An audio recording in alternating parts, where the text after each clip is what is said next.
Alright, so things aren't looking great for the Marvels in terms of box office, and that sucks about as much as something that has no tangible effect on me whatsoever can. But the movie has given me plenty of things to talk about comics-wise, and I'm more or less over the cold that was kicking my ass on opening weekend, so let's get into it. Carol Danvers is almost definitely the most popular of the Captain Marvels, but she isn't the first. Or the second. Actually, I think she's like 6th, maybe 7th, depending on how you count them. The title's been passed around a lot, and the other funny thing is that most of the mantle holders have had a bunch of alternate names and titles themselves. The first Captain Marvel was Mar-Vell, who no one really cares about except to get mad that Carol's more popular. And the second, believe it or not, is Monica Rambeau, played by Teyonah Parris. In the comics, rather than getting her powers from walking through a witch hex, Monica had the ability to manipulate light and energy from a very young age. She suppressed her powers and eventually the memory of them for a long time, only for them to re-emerge after wrecking an energy disruptor with her bare hands, which even gave her the added ability of transforming herself into any form of energy on the electromagnetic spectrum.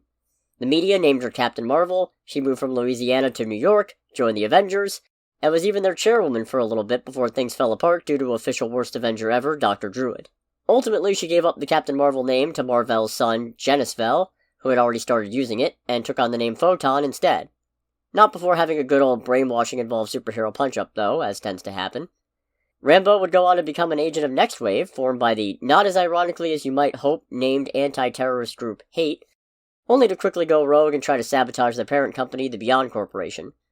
Her adventures there were of dubious canonicity for a while, dismissed as false memories by its members, but feeling the need to distance herself from those events, she rebranded herself to Spectrum, also because Genis-Vell had stolen that name from her too.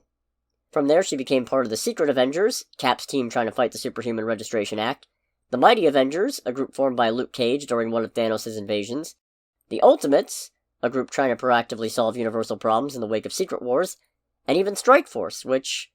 okay, I don't really know what their deal was. Something about vampires? Eventually, after a stint with the Thunderbolts, she was helping to oversee at Luke Cage's request, Monica joined SWORD and took the name Photon back because... really, who gives a fuck what Genis-Vell thinks of anything? I don't even remember if he's still alive. Anyways, this is the part where I drop spoilers for the Marvels in 3, 2, 1.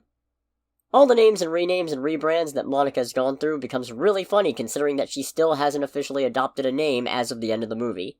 Despite an ongoing running gag of Kamala trying to help her pick one, she never settles on Photon, Spectrum, Pulsar, Professor Marvel, I kinda like that one, or any super name. Guess they're saving the reveal for the right moment. Although I feel like the climax of this one would have been perfect.